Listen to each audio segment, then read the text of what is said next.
into the sky. Never let adventures pass you by. Be free and follow your crazy dreams. We're living our vision in the RV. Come ride with us and you'll be free. Did you do your hair? No, I gotta put a hat on. Okay. It's a hat day. What's wrong with my hair? Well, I'm glad you asked me that. I got scared. Fine. Scared. See?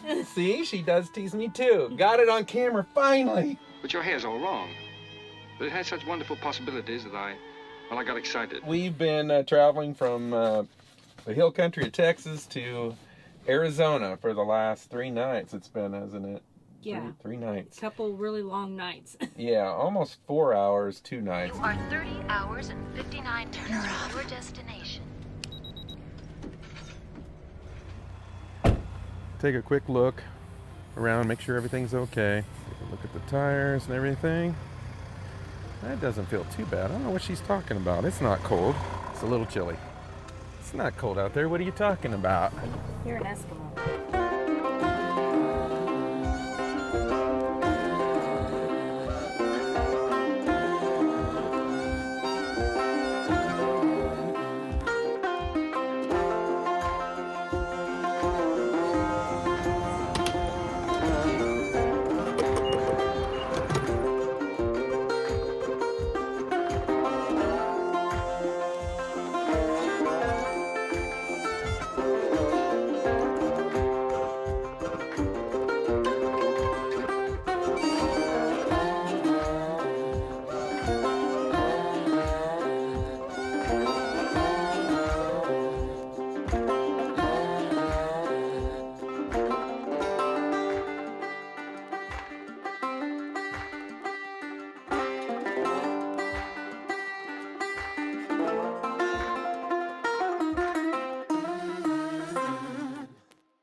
Ago was that when we were here in Tombstone? About 3 years ago, because we had the Airstream.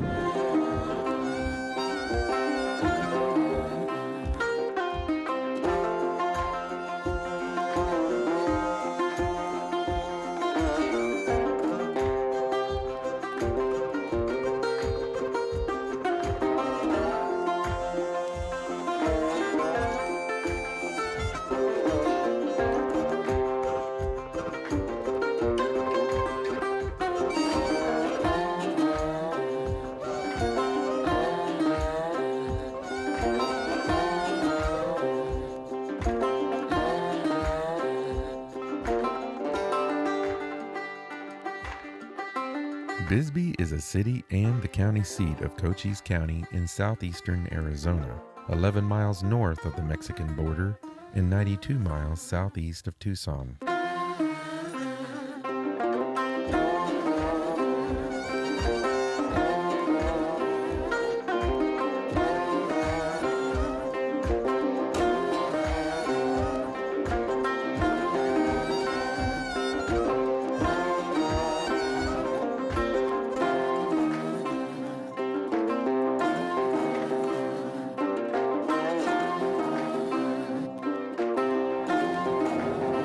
We were getting ready to go get something to eat at a popular place, and then we realized we were going right by the Lavender Pit. This used to be an old mine, didn't it? Yeah, so Bisbee, that's kind of how it started, is mineral mines and like gold, silver, lead, all that back then in the day. That is a big haul. The Lavender Pit is part of the Copper Queen Mine, run by the Phelps Dodge Corporation from 1879 to 1975. Mining took place in underground tunnels and shafts until 1951, when it was determined by Harrison Lavender, the manager then of the Copper Queen branch of Phelps Dodge, that an open pit mine would be an economical way to increase ore yield. The resulting Lavender Pit was mined in 50-foot benches created by loading holes drilled to a 60-foot depth with 1,200 pounds of powder charge, to which the blasts commonly broke 75,000 tons of rock each afternoon. Mining in the pit stopped in 1974 and all mining operations ceased in the Copper Queen mine in 1975 when the price of copper plummeted. The abandoned pit covers 300 acres and is a result of the removal of 351 million tons of material. Since the mining operation ceased, the Lavender Pit became a tourist destination with rim viewing platforms. Mining in the Mule Mountains proved quite successful in the early 20th century, and population of Bisbee soared. Incorporated in 1902, by 1910 its population had swelled to 9,019, and it sported a constellation of suburbs including Warren, San Jose, and Lowell, some of which had been founded on their own, ultimately less successful mines. Lowell, Arizona was once a sizable mining town located just to the southeast of Bisbee. Today, it is a small neighborhood of the larger community. Though the majority of the original town site was consumed by the evacuation of the Lavender Pit mine during the 1950s, what remains today is a photographer's dream. The one street that is left features mid-century buildings, signs, and artifacts in a colorful display that makes visitors feel as if they have taken a step back in time. And there's one more thing this street features, and that's the highly rated restaurant, the Bisbee Breakfast Club. Found a good place to park here. And there was a Class C parked over there. This is right by the Lavender Pit. And then just right around this corner right here is where we're going to eat. It's called what, the Breakfast Club? Yes.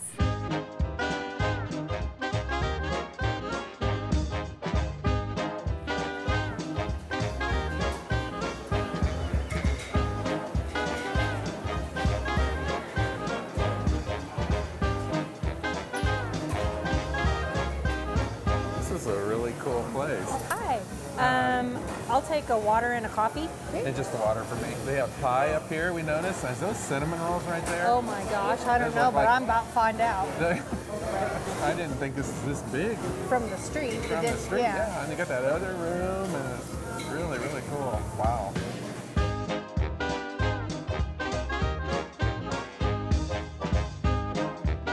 She's trying to decide whether they get the pecan roll or Probably the coconut. the pot, or both. They have, what'd she say, coconut cream? Banana Banana cooked cream. strawberry rhubarb, key lime. Also have a chocolate cream pie and a salted caramel cheesecake. Oh my goodness. All right, we might have to add to that list. I got a Reuben that they have gluten-free bread. I was a little disappointed that it's so small, but it looks good. And what did you get? It's called Eggs Zorba, so it has spinach, tomatoes, onions, feta Looks good. cheese, and then look at the the size of that biscuit. homemade biscuit. Holy biscuits. Look at the size of that pecan roll, nice and warm. Rub it in. This is very, very good. It's easily a 9, easily. She got a coconut cream pie to go, but we thought might as well try it while we're sitting here. That looks really good. It Sweet. does. It looks I don't know if you amazing. can get a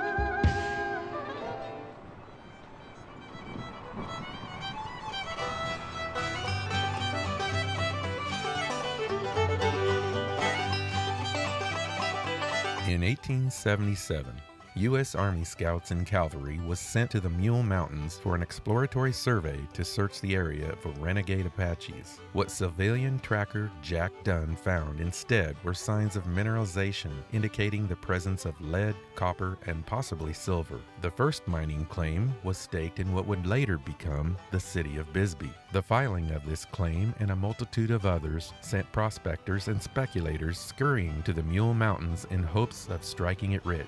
Too bad we just ate. Yeah, too bad we just ate. Which way do we go, George?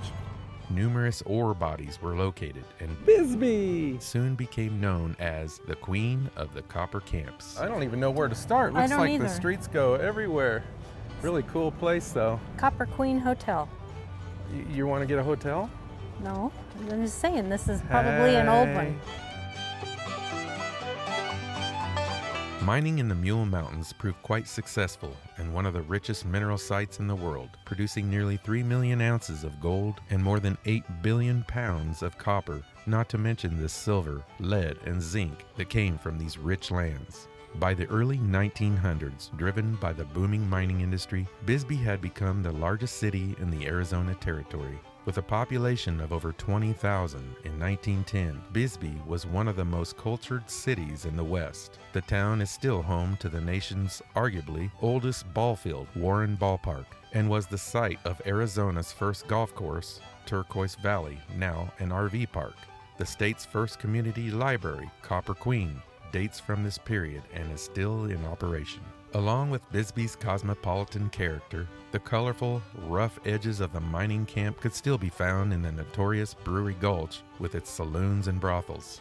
In its heyday, the Gulch boasted nearly 50 saloons and was considered one of the liveliest spots in the West. Historic taverns still retain the rich character and boomtown flavor of this period.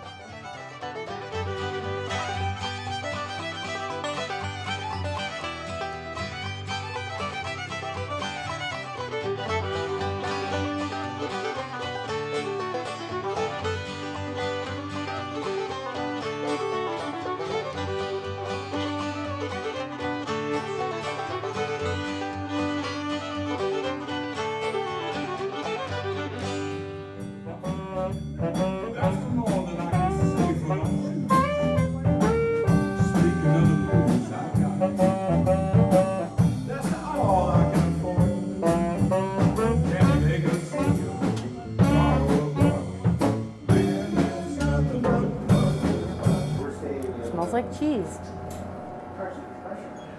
Man, that stunk in there. Like cheese. Like old cheese. Well, cheese is old.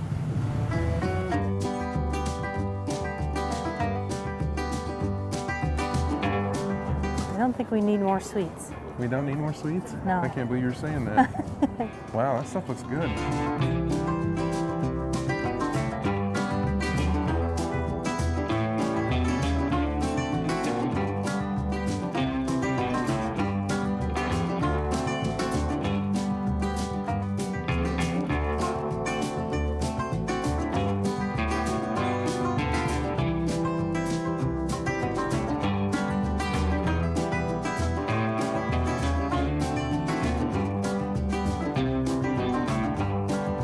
Thought we'd get one more shot of the goodies back there.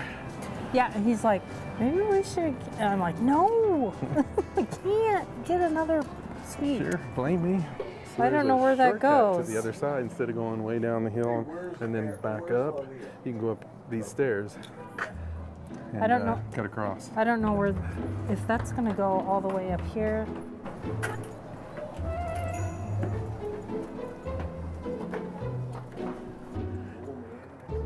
Making it? Brilliant idea was this.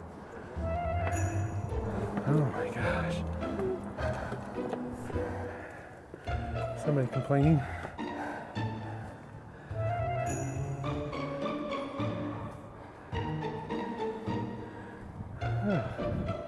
There's more. Gonna make it?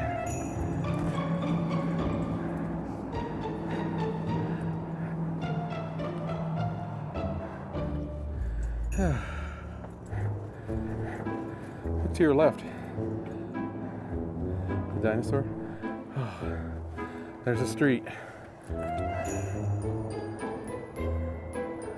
You can do it, Adrian!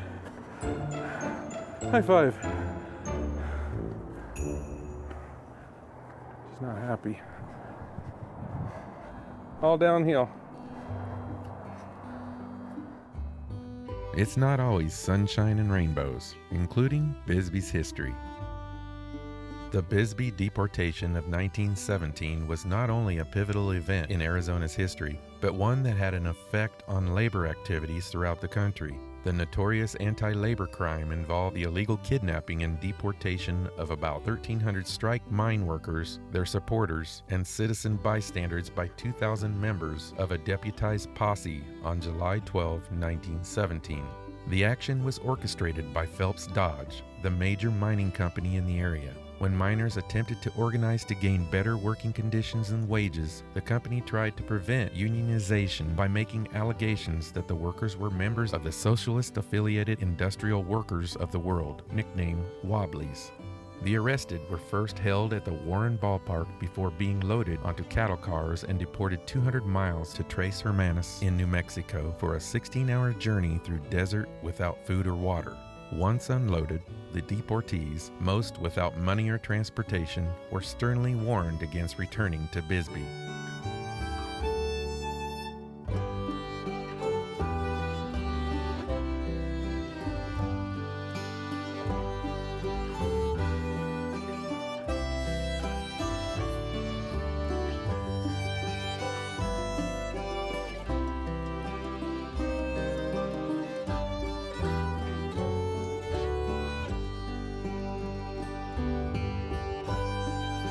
This kind of remind you when we went to Italy, this little mountain town, to see where my grandpa grew up, kind of? Oh. A little bit. Some parts of it.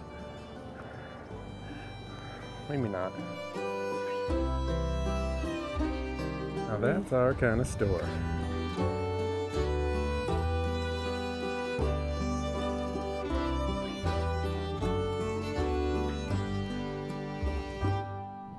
Our next RV. No. The Smithsonian-affiliated Bisbee Mining and Historical Museum has welcomed, educated, and entertained more than 500,000 visitors over recent decades. Featured among its exhibits is an in-depth look at the lives of the miners and settlers of this unique area of the Southwest. And the world-famous Queen Mine Tour offers a fascinating, up-close experience of the underground world of the miners who carved their community and a living out of bedrock. Yearly events like the Bisbee 1000, Bisbee Pride Festival, and the historic Home Tour attracts crowds from across the globe.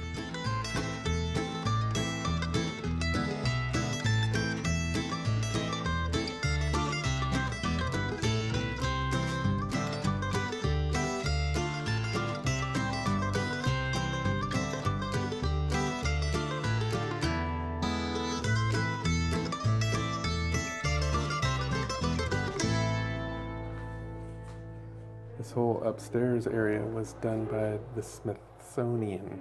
I guess. Say that 3 times. Suffering fuckatosh. Smithsonian. Smithsonian, yeah, that's what I said.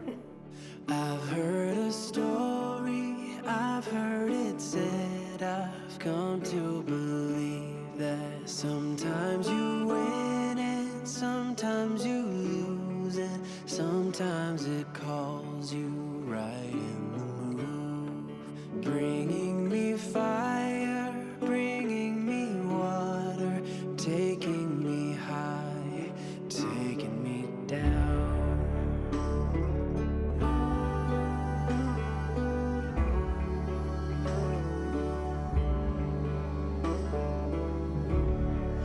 I may be staying, I may be going, I may be left, I may fall apart. Easy my hunger, easy my head, bringing me fire, bringing me water, taking me high, taking me down.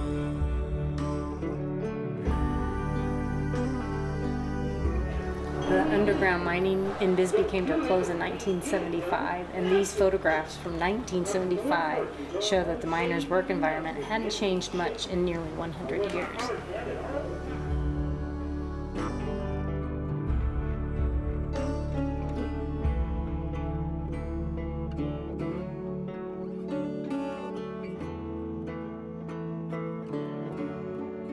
Bringing me fire, bringing me water, taking me high, taking me down.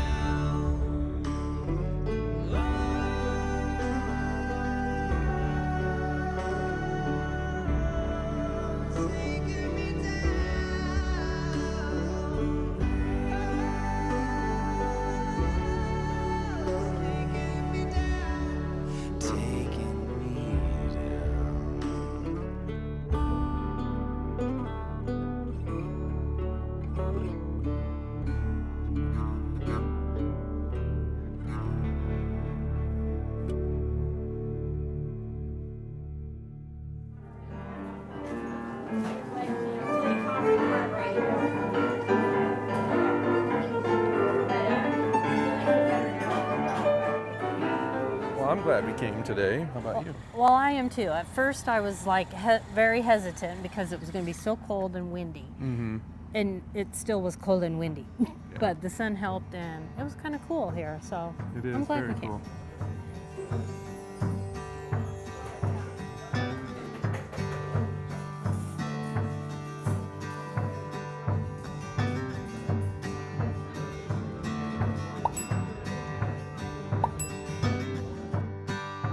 Well, it took a while to get. The service That was slow, Very. and pizza was decent though. Yeah. I'd say It was. 7 or 8 maybe, ish. Yeah. Yeah. Beginning in 1917, open pit mining was successfully introduced to meet the copper demand during World War I. By 1974, ore reserves had been depleted, and December brought the announcement of the impending closure of mine operations in Bisbee. Phelps Dodge curtailed open pit operations that year and ceased underground operations in 1975. When the mine closed in the mid-1970s, a tremendous shift occurred in the local population. As many mining employees and their families left to pursue work elsewhere, an influx of creative free spirits found Bisbee's historic district to be an attractive, inspiring, and inexpensive location to settle and pursue their artistic endeavors. Today, Bisbee is known as a culturally rich community that includes an active and varied population. Bisbee retains its welcoming spirit, offering visitors a rich mix of art, music, history, architecture, outdoor activities, dining, and nightlife. According to the 2020 census, the population of the town was 4,923, down from 5,575 in the 2010 census. Don't forget to subscribe to our channel, click that little bell, and hit that thumbs up. See you next week.